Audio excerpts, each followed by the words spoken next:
स्वागत है आप सभी का व्याख्यात कॉम्पिटिशन्स में। मैं मनीष पवार आप सबके साथ बायोलॉजी का एक विस्तृत अध्ययन कर रहे थे। दोस्तों, आज टॉपिक चालू करने से पहले मैं आपको एक इम्पॉर्टेंट नोटिस या सूचना देना चाहूँगा कि व्याख्यात कॉम्पिटिशन एक नया इनिशिएटिव लाया है, जिसके आप समझ ही गए होंगे पीछे बैकग्राउंड देखकर, और अगर आप व्हाट्सएप ग्रुप पर ऐड हो तो आपने जो फोटो फ्रेम देखा है उससे जान गए होंगे कि क्या नया इनिशिएटिव। फिर भी मैं आपको एक बार बता देना चाहूँगा कि जो नया इनिशिएटिव है वो क्या है। तो दोस्तों, इस बार हमने कुछ नया करने का सोचा है, और ये जो प्रोग्राम है ये संडे के दिन होगा। इसमें क्या है खास और कैसे आपको एक प्रकार से इसमें अपना फ़ायदा दिखाई देगा, मैं आपको उसके बारे में बताता हूँ। बात यह है कि संडे के दिन हम लाएंगे एक क्वेश्चंस की महामैराथन, या फिर क्वेश्चंस की एक ऐसी बौछार जो अधिकतर एग्जाम्स में पूछे जाने की संभावना होती है, और उसमें अधिकतर क्वेश्चंस लगभग एसएससी, यूपीएससी और अदर जो गवर्नमेंट एग्जाम है उससे रिलेटेड होंगे। तो उसमें आपको कुछ नहीं करना है, बस जो क्वेश्चंस है उनको अटेम्प्ट करना है, और जो व्यक्ति सबसे ज़्यादा क्वेश्चन सही अटेम्प्ट करेगा उसकी मैं आपको व्यवस्था भी बताऊंगा कि किस प्रकार से हम जानेंगे कि असली विजेता कौन है, किस प्रकार है। वो मैं आपको अगली वीडियो या फिर व्हाट्सएप के थ्रू, हमारे ग्रुप के थ्रू बता दी जाएगी। अगर आप ग्रुप में ऐड है या फिर आपने चैनल सब्सक्राइब किया है तो उसके माध्यम से आपको दे दी जाएगी कि किस प्रकार आप रियल कैश जीत सकते हैं। यानी जो फर्स्ट प्राइज विजेता रहेगा उसके लिए इस बार हमने 50 रुपये का मनी प्राइज रखा है, और अदर सेकेंड और थर्ड पर भी मनी प्राइज रखा गया। लेकिन हमें सिर्फ फर्स्ट से मतलब होना है कि हमें कम समय में कैसे, यानी 1 घंटे की जो वीडियो उसके आप सही सही उत्तर देकर 50 रुपये का एक इनामी राशि प्राप्त कर सकते हैं। तो दोस्तों, ये था एक नया इनिशिएटिव, और भी कुछ नया इनिशिएटिव चैनल की प्रोग्रेस के साथ हम आपके लाते जाएंगे। लेकिन ये सब का फ़ायदा आप सिर्फ जब भी उठा पाओगे अगर आपने चैनल सब्सक्राइब किया या फिर इसको अच्छे से फॉलो कर रहे हैं, इसके ग्रुप से जुड़े हैं और ऐप को डाउनलोड करके उसका फ़ायदा उठा रहे हैं। तो दोस्तों, अब हम अपने बायोलॉजी के टॉपिक पर आते हैं। और तो दोस्तों, बायोलॉजी के हम 2-3 टॉपिक, आज तो तीसरा ही टॉपिक है, उस पर आप पहुँचे हैं। पहले हमने इंट्रोडक्शन लिया था जो बेसिक था, शायद आपको मज़ा आया ना हो, आप कमेंट बॉक्स में बता सकते हैं, मैं सुधार करूँगा उसमें। और दूसरा हमने ब्रांचेस पढ़ी थी, तो उसमें भी आप जाने थे कि ब्रांचेस का क्या इम्पोर्टेंट है। यानी मैंने जिस प्रकार से आपको इंट्रोड्यूस कराया था कि बायोलॉजी की ब्रांचेस का कैसा इंपॉर्टेंस है। जैसे हॉस्पिटल में जाते हैं तो अगर एक सही ब्रांच का पता ना हो तो हम भटक भी सकते हैं, और अगर एक सही ब्रांच का पता हो तो कम समय में सही जगह पहुंच सकते हैं। ऐसी मैंने आपको ब्रांचेस बताई थी कि जिसके तहत हम बायोलॉजी के जो भी टॉपिक्स है उसको किस ब्रांच के अंतर्गत पढ़ रहे हैं वो कल आपने सीखा था। जैसे मैंने एग्रोनॉमी बताया था, एग्रीकल्चर बताया था, फिजियोलॉजी बताया था, और भी बहुत कुछ, वीडियोलॉजी बताया था। कुछ मैंने आपको टर्मोलॉजी होमवर्क भी दी थी, पर शायद आपने की या नहीं की, क्योंकि कमेंट बॉक्स में शायद कोई ने जवाब नहीं दिया। हालांकि उसका मुझे खेद भी है, पर स्टूडेंट आप है और मैं भी हूँ, ये आपकी जवाबदारी है। अगर आपने नहीं दिया तो कोई बात नहीं, लेकिन आइंदा अगर देते हो तो और भी अच्छा है। अब हमारा जो नेक्स्ट टॉपिक है क्लासिफिकेशन। क्लासिफिकेशन आप एक ये शब्द से ही अपने जो दिमाग आपका जो बहुत तेज चलता है उसी से आप सोच रहे होंगे क्लासिफिकेशन मतलब एक प्रकार से डिवाइड कर दिया होगा। किस प्रकार डिवाइड किया होगा आप खुद ही बता रहे होंगे कि जैसे स्कूल में जाते हैं तो एक स्टैंडर्ड वाइज सभी बच्चों को डिवाइड कर दिया जाता है कि ये 12th का बच्चा है, या फिर एक सीनियर जूनियर का लेवल रहता है, टी शर्ट के रंग से कर देते कि ग्रे कलर इसके लिए है, यानी जूनियर लोगों के लिए, और पिंक कलर सीनियर के लिए है। इसी प्रकार से बायोलॉजी को भी पढ़ने के लिए एक सही तरह का क्लासिफिकेशन चाहिए। जो विभिन्न प्रकार की जीव है उनको बांट कर ही कर सकते, क्योंकि करोड़ों में लगभग प्रकृति में जीव पाए जाते हैं। तो अगर एक सही क्लासिफिकेशन अगर नहीं किया गया तो बहुत बड़ी दिक्कत क्या होनी ही है। और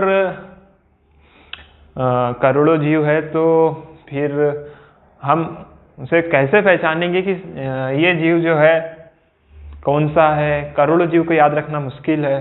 तो इन सभी मुश्किलों को आसान बनाने के लिए क्लासिफिकेशन का दिमाग अपने कौन, father of classification Karl Linnaeus ने दिया। इन्होंने क्या किया कि यानी इनकी तो स्टार्टिंग ही थी, जितना दिमाग लगा सके लगाया। कार्ल लिनियस ने बताया कि जाति और वंश के आधार पर हम इसका नाम रख सकते हैं। जैसे अपन मनुष्य का आप सभी जानते होंगे होमो सेपियंस नाम है, यानी ये 2 टर्म का यूज किया, ये जैसे जीनस और स्पीसीज। मैं इसके बारे में भी आपको अभी आगे बताता हूँ। तो इस प्रकार क्लासिफिकेशन का जरूरत पड़ा कि ये जो जटिलता है इतने सारे करोड़ों जीव के अध्ययन करने की, उसको कम करने के लिए हमें क्लासिफिकेशन करना पड़ा। और इसके आ जाने के बाद यानी इसमें भी कुछ इम्प्रूवमेंट हुआ। 5 जगत वर्गीकरण आगे चलकर आर.एच. विटेकर ने किया, जिसने लगभग बहुत ही आसान बना दिया बायोलॉजी को। यानी विभिन्न जो जीव है, करोड़ों जीव, उनको अध्ययन करने के लिए बहुत आसान बना दिया। तो लेकिन जो योगदान था कार्ल लिनियस का क्लासिफिकेशन की स्टार्टिंग करने में या फिर नामकरण में, तो इसीलिए उन्हें फादर ऑफ क्लासिफिकेशन भी कहा जाता है। किसे? कार्ल लिनियस को।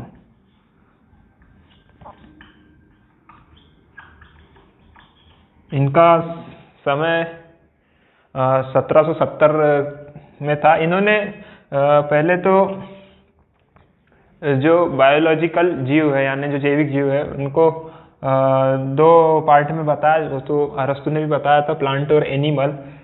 फिर उनका जो नामकरण है वो इसके आधार पर किया, जीनस और स्पीसीज। जिस प्रकार दोस्तों ब्रह्मांड को हम जानते हैं, ब्रह्मांड में फिर आकाशगंगा आती है, आकाशगंगा में तारे, जैसे तारे हो गया, फिर उन तारों का जो समूह होता है उसमें से एक अपनी पृथ्वी निकलती है। पृथ्वी में आने के बाद हम एक बहुत सारे उसमें कॉन्टिनेंटल है, फिर उसमें से एक जो कॉन्टिनेंटल है उसमें से एक हम पर्टिकुलर देश में आते हैं, फिर उस देश के बाद हम एक स्टेट में आते हैं, और स्टेट के अंदर भी हम एक सिटी के एक विलेज या फिर एक नगर गली मोहल्ले में रहते थे। उस प्रकार से ये जो हायरार्की ऑफ क्लासिफिकेशन बताया गया है, यही वो अनुक्रम है कि जो जीव है वो कौन से किंगडम में है, उसके बाद कौन से फाइलम में है, उसके बाद कौन से क्लास में है, उसके बाद ऑर्डर, फैमिली, जीनस। ये एक सीक्वेंस है जो अधिकतर एग्जाम में आपको जमाने के लिए दिया जाएगा, या फिर एक बिगड़ा हुआ जो सीक्वेंस है वो दिया होगा, आपको उसको एक सही क्रम में बताना होगा। या फिर एक सिंपल सा क्वेश्चन ये पूछा जा सकता है कि वर्गीकरण की इकाई क्या है, तो बहुत ही सिंपल आंसर रहेगा उसका जाति। जाति, जीनस का मतलब तो आप जानते हैं वंश, फैमिली मतलब कुल, ऑर्डर मतलब गण, ये तो आप सब जानते ही है। और हिंदी इंग्लिश का आजकल उतना तो डिफरेंस रहा ही नहीं है कि नहीं हिंदी अगर मैं यूज़ नहीं कर रहा हूँ तो दिक्कत होंगी। हालांकि मैं खुद हिंदी मीडियम से हूँ, लेकिन मुझे लगता है कि इंग्लिश में याद रखना बहुत आसानी होती है, क्योंकि आगे अगर बायोलॉजी सही तरीके से पढ़ना है या बॉटनिकल नेम, वो तो सब इंग्लिश में। आप चाहकर भी होमो सेपियंस, वो तो लैटिन वर्ड है, इंग्लिश वर्ड नहीं है, लेकिन एक प्रकार से इंग्लिश ही है अपने लिए होमो सेपियंस। तो इस प्रकार से हायरार्की ऑफ क्लासिफिकेशन, ये आपको शायद समझ में आ गया होगा कि किंगडम बोले तो एक जगत होगा, फिर उसके अंदर एक फाइलम होगा, प्रभाग, क्लास होंगी, फिर उसमें ऑर्डर होंगे। मतलब एक बड़े लेवल से एकदम लोअर लेवल पर आके किसी जीव के अध्ययन के लिए ये जो हायरार्की है, इससे अच्छा कोई व्यवस्था हो ही नहीं सकता क्लासिफिकेशन में। फिर मैंने आपको जैसा कि बता ही दिया था कि सबसे पहले कार्ल लिनियस ने 2 वर्डों का यूज करके किसी भी जीव का, एक क्या स्पीसीज और एक है जीनस, इन 2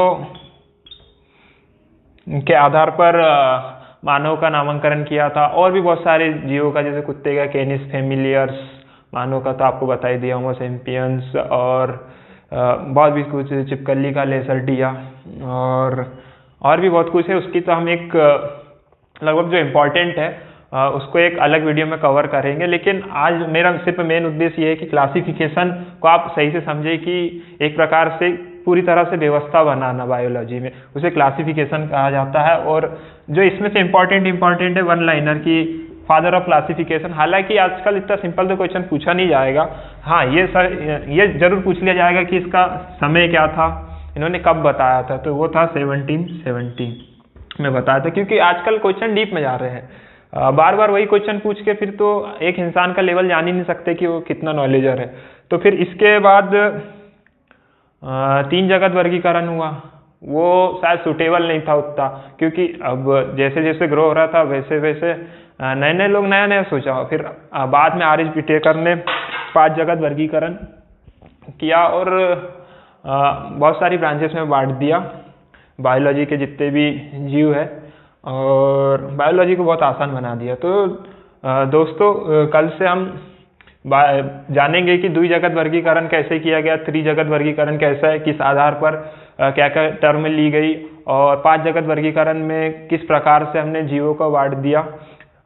तो दोस्तों जैसा कि मैंने आपको पहले बताया था कि व्याख्यात एकेडमी ने रियल केस विन का जो इनिशिएटिव चलाया है उसके बारे में आप जरूर ध्यान दें और अपनी योग्यता के हिसाब के स्तर पर अपने को यानी मनी से लाभान्वित करें। तो दोस्तों लास्ट में यही है कि वीडियो को लाइक करें, शेयर करें और चैनल को सब्सक्राइब कर दें, ताकि जो आपका नॉलेज का लेवल है उसको हम एक नया मुकाम तक पहुंचाएं हमारे साथ। तो दोस्तों मिलते हैं कल, बाय।